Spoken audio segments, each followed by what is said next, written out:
السلام عليكم ورحمة الله. صباح الفل مساء الفل على حسب الوقت اللي انتوا بتتفرجوا علينا فيه. يوم جديد وحلقة جديدة وجواز التحضير السائل. قبل ما نتكلم في أي حاجة بنحب نشكر الناس كلها وبنحيي الناس كلها اللي بتتصل تطمن علينا، اللي بتكتب لنا كلمة حلوة على دماغنا من فوق. نحلى الكلام إلا بذكر النبي عليه أفضل الصلاة والسلام. النهارده إن شاء الله اللي احنا هنتكلم فيه لقوا الحمام الحضان على السائل. هنوريك كل حاجة عمل. الفيديو اللي فات لقينا الحمام الغزار والدنيا زي الفل، ولا دكر ضرب نتاية ولا نتاية ضرب الدكر، والحمام كله خد بعض تمام. مفيش الا السكروته ده لسه مشوه. قلت ايه، ما جاتش من فرد حمام خليه لغايه ما يتستف خالص كده اهو، لان فرد الحمام ده لسه داخل جديد ولسه داخل في باب سلك جديد، فخليه لغايه ما يهدى والحمام ده يفضل يقعد جنبه، يبتدي اللي انت بعد كده تدخل له النتايه ياخدها بمنتهى السهوله. طب في مرحله اللي هو بيضرب الدكر ده، بيضرب النتايه ومش عايز ياخدها في قلب الباب ده، باخد الدكر والنتايه باخدهم كده اهو، بحطهم في باب خشب مره واحده. طب لو ما خدوش بعض في الباب الخشب، ببتدي اللي انا اجوزهم جواز على السايب، يعني اللي انا احط النتايه للدكر قيمه ساعه وبعد كده اروح واخدهم الاثنين راميهم في قلب الارضيه وافتح لهم الباب بتاعهم. تاني يوم تاكد اللي انت هتيجي هتلاقي الدكر والنتايه قاعدين في قلب الباب كده، يبقى هو الجواز بتاعهم على السايب. طيب النهارده ان شاء الله اللي احنا هنقدمه للحمام عشان برضه تبقى معايا في اللي احنا شغالين بيه. انا دلوقتي شغال مضاد سموم. المضاد السموم اللي انا شغال بيه ده بيطري، ده يعتبر تاني يوم، فاضل لهم يوم يبقى هم 3 ايام مضاد سموم وزي الفل. هنريح يومين نخش الفيتامينات وبعد كده هنفرش لهم الطواجن بالتحديد، منهم بيحدقوا ومنهم اللي هو الطواجن بتاعتنا اتفرش. طيب هنجوز الاسوس الحضان دلوقتي، وركز في جواز التحضين ده دلوقتي، اللي هو بعد ما لقيت الحمام الغزار بتاعي دلوقتي دولت داخلين يعتبر اليوم الثالث بتاعهم. يبقى انا كده اهو بعد يومين بعد 3 ببتدي اللي انا القي الحمام بتاعي. زي ما انا بقول لك في كام قص هيتسابوا في قلب السلكه والكام واحده التانيين دولت في قلب البيبان، بس انا هوريك دلوقتي كل دكر هينزل ياخد النتايه بتاعته وبعد كده يطلع الباب بتاعه، هيبقى احسن لي فيما بعد اللي هم يبقوا حافظين البيبان بتاعتهم. عايز اللي انا ادخل كل نتايه في قلب اللي هو الباب للدكر مفيش اي مشكله، بس هي الحضان بتاعي دولت يعتبر النتي بتاعتي بتاعه الديكور. بس انت تركز ليه؟ لانك انت لو حطيت النتايه دلوقتي على الارضيه من زوفانها هتاخد اي دكر. يبقى انا عندي الاسوس الحضان بتاعتي اللي انا كنت شغال بيها ما حاولش اللي انا اخلفها، ادام اسوس بتزق معايا وحنينه ما تحاولش اللي انت تخلف. انت تخلف في مرحله دكر ما بيزقش ومعاه نتايه بتزق، بسحب النتايه اللي بتزق. الناحيه الثانيه دكر بيزق ونتايه ما بتزقش، ببتدي اللي انا اسحب اللي ما بتزقش، يبقى القص ده بره السلاكه. ببتدي اللي انا اوفق الاثنين، دكر حنين وانتايه حنينه، ببتدي اللي انا اوفقهم على بعض. تمام يا رجاله؟ فاحنا دلوقتي رافعين المسا بالحمام وهنشتغل كده. انا قلت كده اخطب برضو الفيديو ده كده اهو عشان خاطر اخواتنا. رافعين المسا اهي من قدام الحمام، وده المضاد السموم اللي احنا شغالين بيه. طب انا ما عنديش بيطري، ممكن تشتغل بخلي ابيض، ده برضو بيبقى مضاد سموم. يومين 3 كده اهو، قيمه 2 سم على رتل الميه. تمام يا رجاله؟ فانا دلوقتي هنبدأ اللي احنا نمثل الحمام، وقبل ما نمثل الحمام كده هبتدي بقى اللي انا ايه القلك كده الاسوس الحضان دي واوريك كده الدنيا هتبقى ماشيه ازاي. دولت 4 دكوره كده سايبين، ادي دكر ادي التاني ادي الاسود ده نتايته شلتها لان هو اصلا النتايه مش قد كده في الزق او بتزق وبتهنج مني، فانا مش ناقصه بصراحه ايه مضايده في قلب ايه الحمام دلوقتي. الدكر ده معاه نتايه بيضه شقلباص ادي اهم النتي دي بتاعتنا دي اهي الحماميه دي. بص بقى دكرها ده، بص لو الحماميه دي ثابت على الارض، بص اي دكر هينزل يجر عليها هتزف، لكن ده دكرها يبدا اللي هو ياخد النتايه بمنتهى السهوله. عندي دي اهي، بص يلا دي بتاعه الابيض ابو رقبه صفرا ده اهي. يلا تعالى انزل لي انت بقى، الجريزل اللي فوق ده بتاعته البيضه شقلباص دي اهو. ادي البيض، ادي البيضة اهي. بص الجريز ده بتاعها فوق.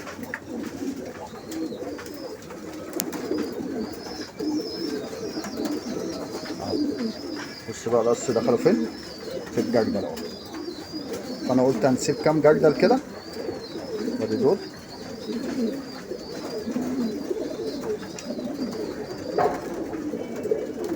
طيب النتاية دي ببورنيطة، البيضة شقلباص، وفي واحدة تانية اختها ببورنيطة.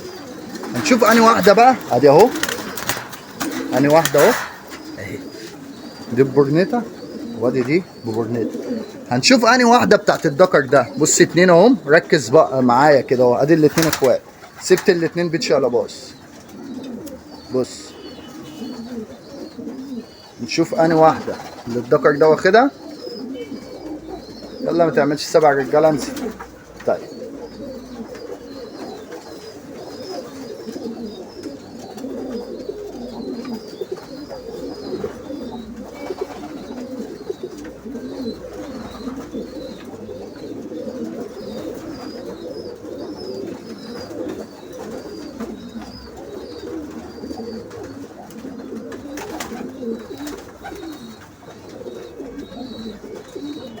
اهي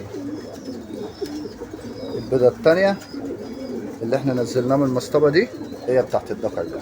يبقى احنا هنرفع الحمامات بيضة شقلباص دي.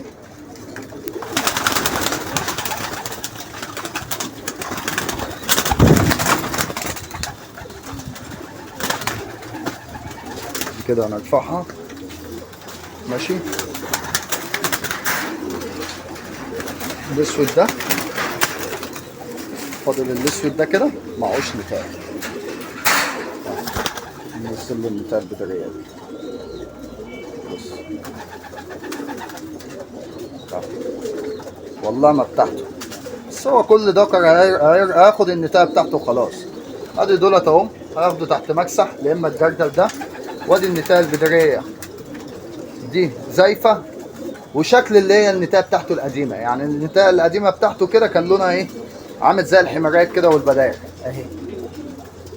وادي البيضة اهو. ادي الجريزلي ايه بتاعها اهو. تمام. طيب رجعنا تاني يا جدعان في السلاكة اللي فيهم. دول التلات دكورة سايبين هنا. ادي الكركندي ده وازرق، وفي دكر عشاقي. ادي التلات نتي بتوعهم اهي. الاولانية دي بتاعت العشاقي، النتاية دي بتاعت الكركندي، والجريزلاية دي بتاعت الازرق اللي من فوق. تمام. ده بالنسبة التلات اسوس اللي هم سايبين هنا في قلب السلاكة. تعالى هنا بقى للدكورة دي خلاص عدلنا لهم الطواجن بتاعتهم. حبينا برضو اللي احنا نشارككم هنا فوق وتحت كده اهو. ادي دولت اهم. طيب الازرق ده واخد عبسية. ادي النتي بتاعتها. بص ادي العبسية اهي ماشي اهي.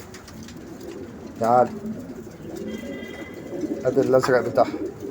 بص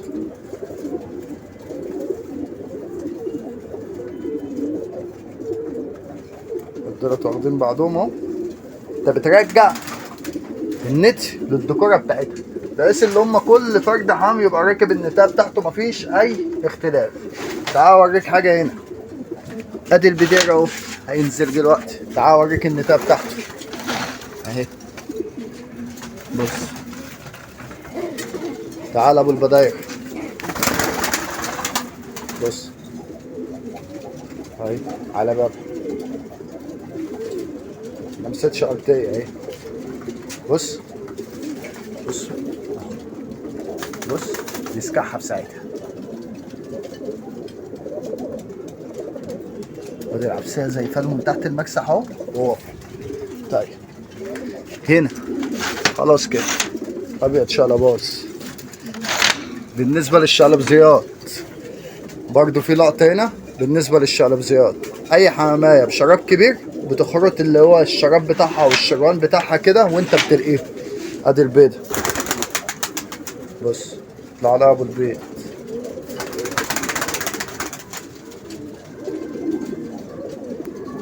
وادي الازرق اهو، طلعت له النتايه. كام دي خد النتايه دي. وادي العبسيه دخلت بابها، الازرق ينزل لها دلوقتي اهو. وادي الابيض شرباز مع البيضه دي.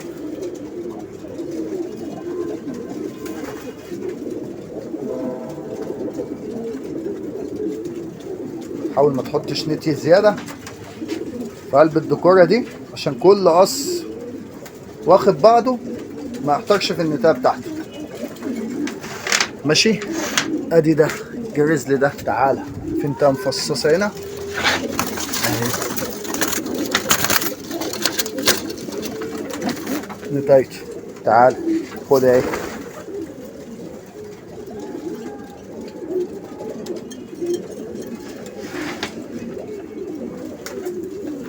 تحفظ اسس تحضينك ولا ورقه وقلم ولا اي حاجه. الحمام ده في الراس يا جدعان، مش بكشكول ولا كتابيا ولا اي حاجه. اسسك انت مجربها واسس انت مختبرها اهو. انا حبيت بس اللي انا اخطف كده الفيديو الاولاني كده اهو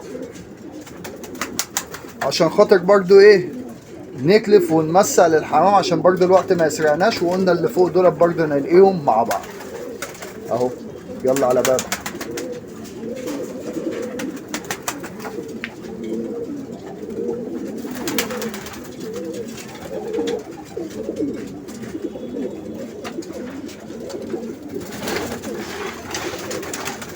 الزرقاء دي اهي، الزرقاء اللي من جوه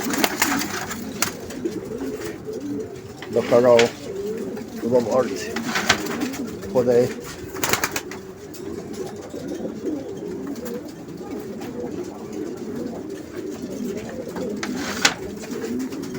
سهل عليك الحمام ادام هو حافظ البيبان بتاعته. ادي السودا مع ازرق اهي، السودا شرباز دي. ادي الازرق بتاعها، تعالى بالظبط.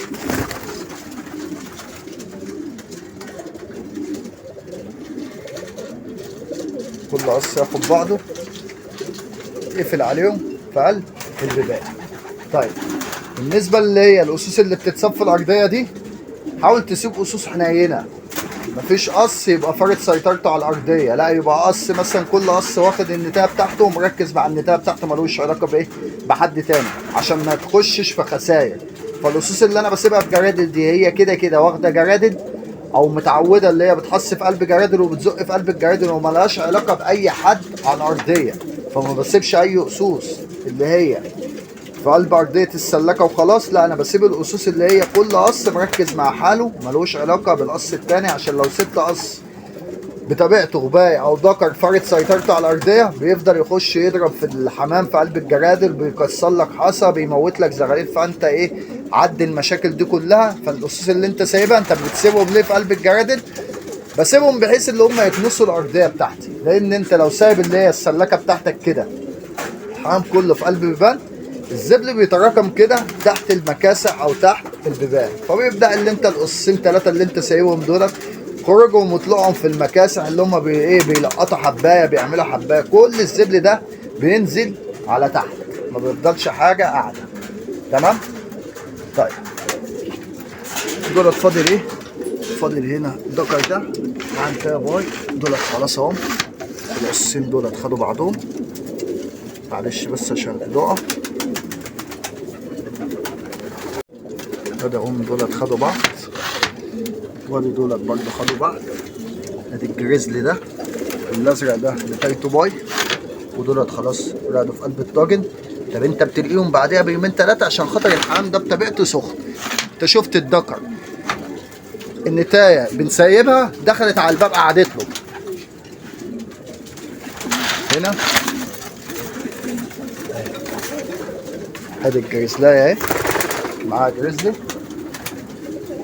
وادي الكولا شقلباز اللي باقيه معاها ابيض بوش. وكده صدق الله العظيم بخصوص اللي هو الايه التحضير بتاعنا. كده احنا لقيناهم وظبطنا الدنيا.